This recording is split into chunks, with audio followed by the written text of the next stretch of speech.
बिस्मिल्लाहिर्रहमानिर्रहीम। अस्सलाम वालेकुम। पार्ट 2 के साथ आपकी खिदमत में हाजिर है। लेकिन कहानी में आगे बढ़ने से पहले आप तमाम दोस्तों से इल्तिमास है कि हमारे चैनल जरा सी आहट को सब्सक्राइब कर दीजिए और साथ घंटी के बटन को दबा दीजिए ताकि हमारी आने वाली कहानी का नोटिफिकेशन आपको मिल सके। शुक्रिया। इफ़त जब पहली बार मेरे पास आई थी तो वो मायूस थी।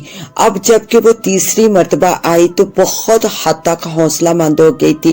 मगर इफ़त के मायूस होने या हौसला मंद होने से कोई फर्क नहीं पड़ता। असल मसला तो अफसल ही का था। वो सामने आता तो कोई बात समझ में भी आती कि असल मसला है कहाँ पर। अब जबकि इसने मुझे अफसल के काम के बारे में बताया तो मुझे काफी हद तक मसला समझ में आ गया था। अब देखना यही था कि ऐसा हुआ क्यों। इफ़त जा चुकी थी। मैं लोगों से मिलने में मसरूफ हो गया।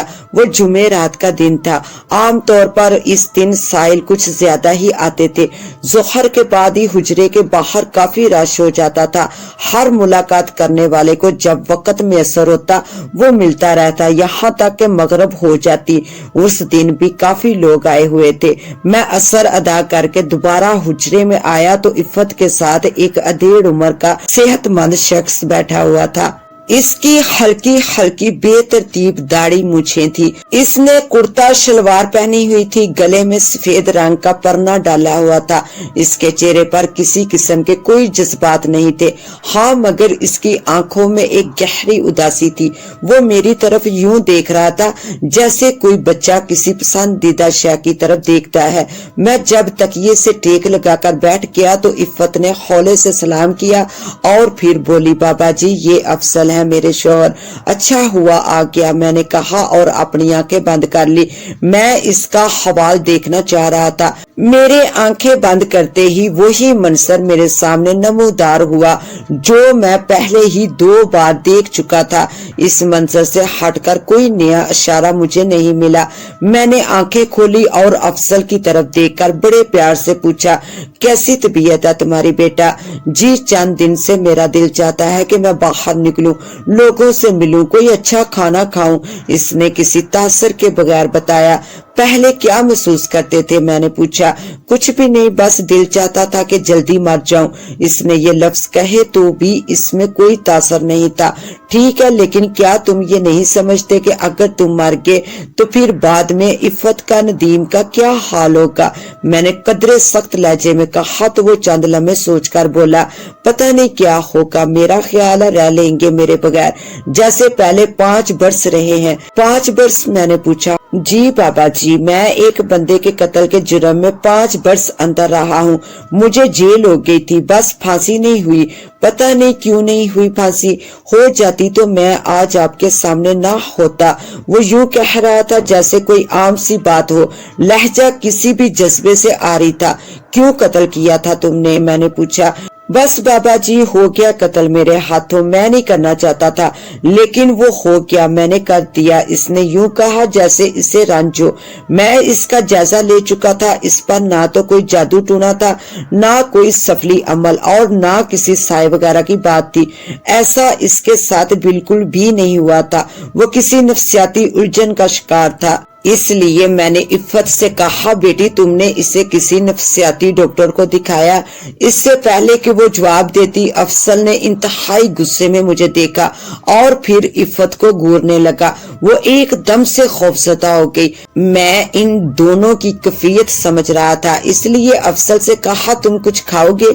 जी क्यों नहीं बाबा जी, इसने तेजी से कहा। तो मैंने करीब पड़े हुए 2 सेब उठाए और इसकी तरफ बढ़ाकर कहा, लो ये सेब खाओ, लेकिन बाहर जाकर।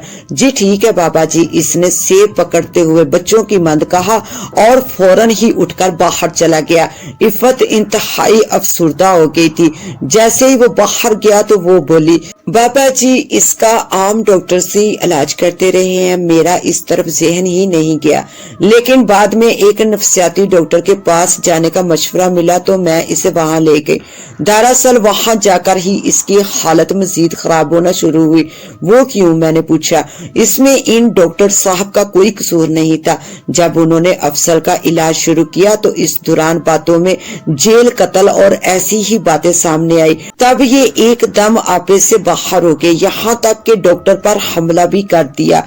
इनकी तबीयत में एकदम से शिद्दत आ गई। पहले तो थोड़ा बहुत बोल लेते थे, फिर इससे भी गए। मेरी असल परेशानी तब शुरू हुई। इन्हीं दिनों मुझे आपके पास आने का मशवरा मिला, क्योंकि मुझे ये यकीन करा दिया गया था कि अफसल पर किसी ने कोई जादू टूना किया हुआ है या कोई सफली अमल है। आपके पास आकर सब ठीक हो जाएगा, लेकिन आप फरमा रहे हैं कि ऐसा कुछ नहीं है। हाँ, ऐसा कुछ नहीं है बेटा। मैंने तस्दीक कर दी तो वो एकदम से रोने लगी। वो सिसकियां लेते हुए सर झुकाकर बैठ गई। चंद लम्हे यूं ही बैठी रही, फिर खुद पर काबू पाते हुए बोली, मैं नहीं जानती बाबा जी, मुझे तो इसी दर्द से खैरात मिलनी चाहिए। मेरा सब कुछ चला जाए पर अफसल ठीक हो जाए, बस आप इसे ठीक कर दें। तुम्हें इतना यकीन क्यों है कि वो यहाँ ठीक हो जाएगा? मैंने पूछा तो वो तेजी से बोली, जब से मैं आपकी चौखट पर आई हूँ अफसल काफी हद तक पुरसकून है। अभी आपने बात भी की तो वो इस कदर जज्बाती नहीं हुआ जितना वो डॉक्टर के सामने हो गया था। बस यही आप मुझ पर रहम करें। ये कहते हुए वो फिर से रोने लगी। अच्छा ऐसा करो, हम कोशिश करते हैं, तुम भी कोशिश करो और मैं भी कुछ करता हूँ। रब ताला ने चाहा तो ठीक हो जाएगा। मैंने कहा तो इसने एकदम से सर उठाकर मेरी तरफ देखा। इसकी आंखों में उम्मीद की किरण जाग उठी थी।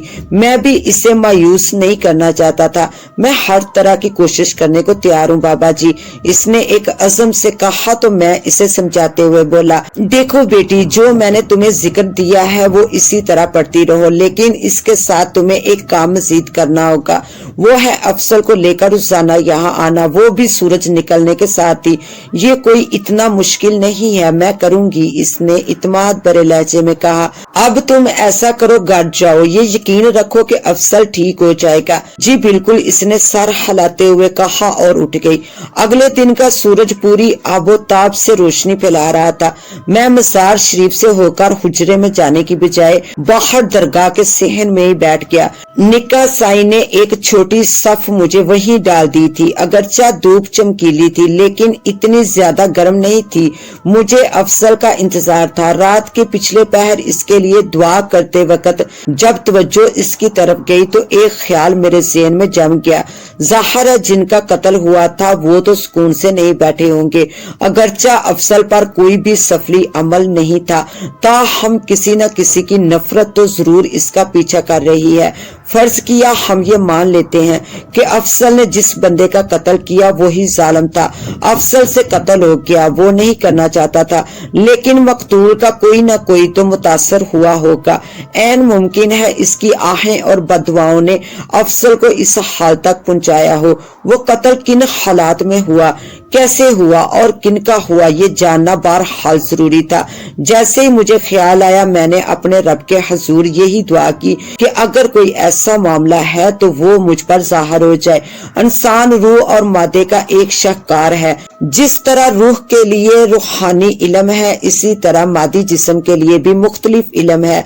इंसानी अक्ल और तहकीक ने बहुत सारे इल्म दरियाफ्त कर लिए। सूरज निकले थोड़ा वक्त हो गया था, धूप तेज होना शुरू हो गई थी। ऐसे में दरगाह के दाखिली दरवाजे में पहले नदीम आया, इसके पीछे अफसल और फिर इफ़त आ गई। वो सीधे मेरी तरफ ही आ गए। सलाम दुआ के बाद मैंने अफसल को अपने सामने बैठा लिया। इफ़त और नदीम खड़े थे। मैंने इन्हें दरगाह पर फातिहा ख्वानी के लिए भेज दिया। जैसे ही वो गए मैंने अफसल के चेहरे पर देखा और बड़े ठहरे हुए लहजे में कहा, कैसे हो तुम बेटा? जी मैं बिल्कुल ठीक हूँ बाबा जी, इसने अतमाद से कहा। अच्छा ठीक है, जरा अपने हाथ दिखाओ। इसने अपना हाथ बढ़ाया तो मैंने इसे पकड़ लिया। मैं खामोशी से इसका हाथ देखता रहा। वो न जाने क्या समझता रहा। मुमकिन है इर्द गिर्द कोई देखता तो यही समझता कि मैं इसके हाथों की लकीरों को देख रहा हूँ। मुझे चंद मिनट चाहिए थे। मैंने इसका हाथ पकड़ा और अपनी पूरी तवज्जो इस पर लगा दी। चंद मिनट बाद ही मुझे अंदाजा होने लगा कि अफसल बर्दाश्त नहीं कर पाएगा। मैंने इसकी तरफ देखा तो इसकी आंखें बंद हो रही थी।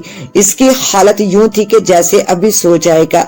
मैंने वो सिलसिला तर्क कर दिया। मेरे हाथ छोड़ते ही वो एक तरफ गिरा और बेहिस वो हरकत लेट गया। मैंने इस पर अपनी तवज्जो लगाए रखी। तकरीबन 3 या 4 मिनट तक वो यूं ही पड़ा रहा, फिर उठकर बैठ गया। वो यूं देख रहा था जैसे समझने की कोशिश कर रहा हो कि इसके साथ हुआ क्या है। मैं इसकी हरकत देख रहा था। जब तक इफ़्फ़त और नदीम वापस आए वो बिल्कुल नॉर्मल हो चुका था। मुझे उम्मीद हो गई कि चंद दिन में ठीक हो जाएगा। मेरे लिए वो लहराता हुआ आंचल एक सोच था। अफसल जैसा भी था, मेरे देखे हुए मंजर के साथ लगा नहीं खा रहा था। जिस दिन मुझे इस लहराते हुए आंचल के बारे में कोई बात मिल जाती, उस वक्त सारा मसला ही समझ में आ जाता। फिर अफसल का इलाज होना मामूली सी बात थी। अगले 6 दिन तक वो लगातार मेरे पास आता रहा।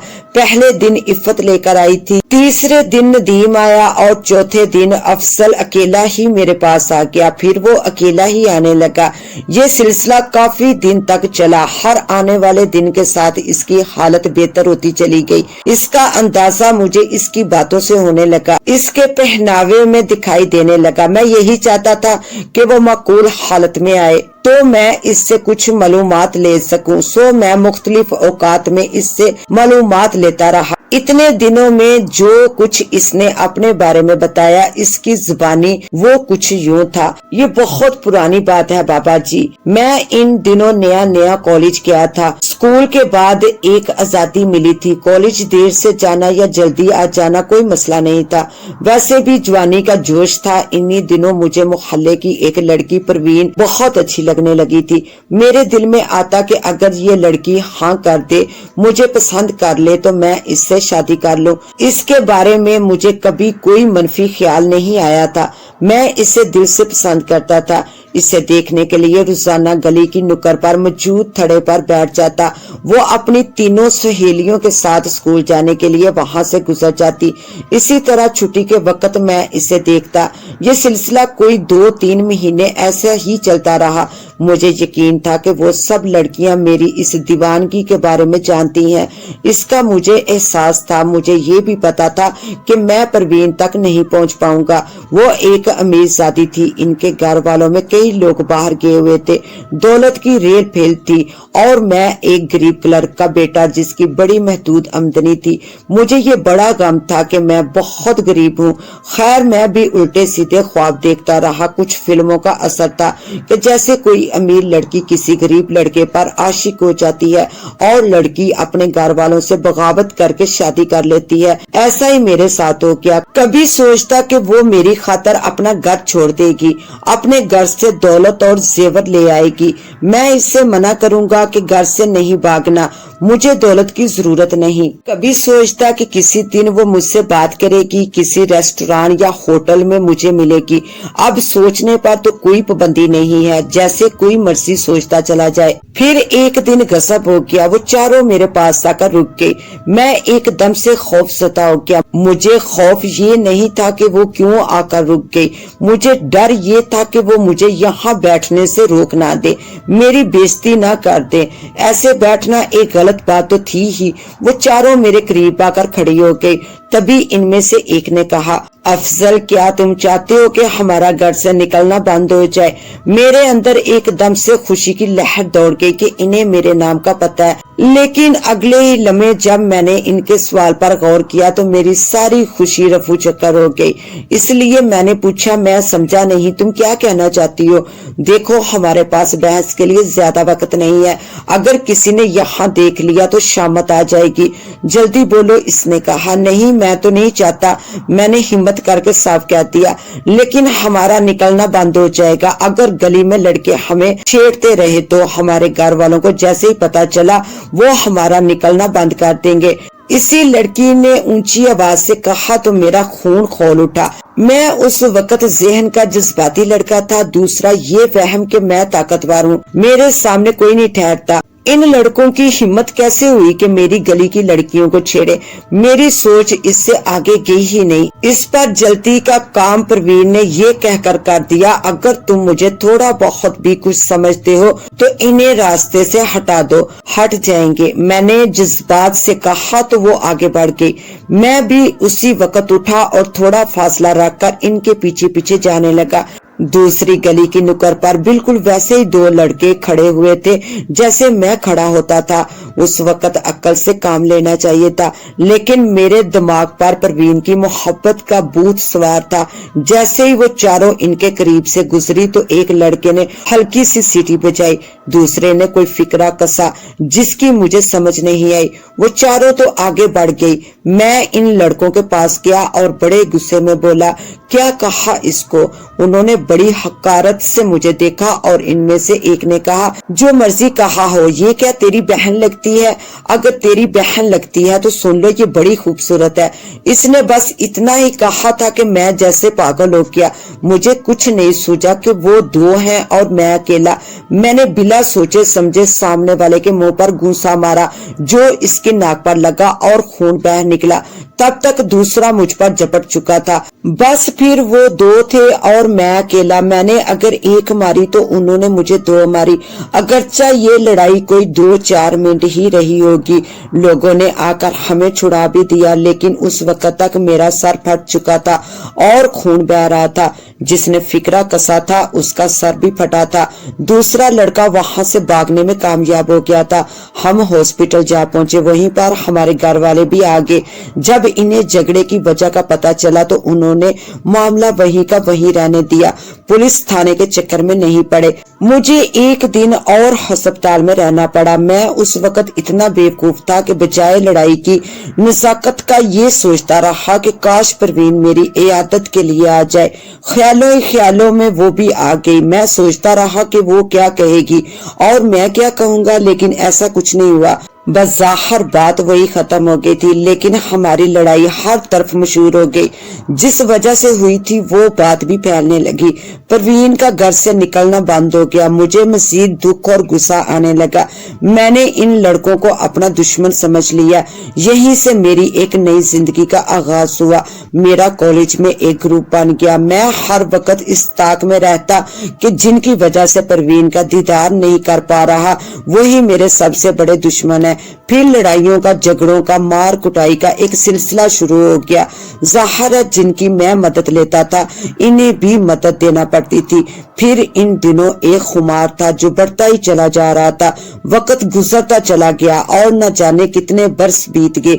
मैं कॉलेज से आगे नहीं पढ़ सका। हम कॉलेज के 4 दोस्त मिल गए और हमने कारोबार शुरू कर दिया। जैसे जैसे दौलत आती गई हमने न सिर्फ अपने कारोबार को बढ़ाया बल्कि और कई काम भी शुरू किए, जिनमें एक प्रॉपर्टी का बिजनेस भी था। ये काम सिर्फ इसलिए पसंद आया था कि मैं पहले भी लड़ाई झगड़े से निमट लेता था, लेकिन मेरा एक असूल था, मैं किसी पर कभी जुल्म नहीं किया करता था। कारोबार में हम चारों का भी यही असूल था कि गलत नहीं करना, साफ सुथरा कारोबार करना है, किसी को धोखा नहीं देना, जिसकी वजह से लोग हम पर इत्मीनान करते थे।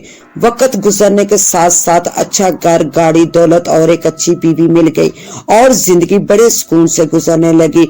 उस दौरान मेरा बेटा नदीम भी पैदा हो गया।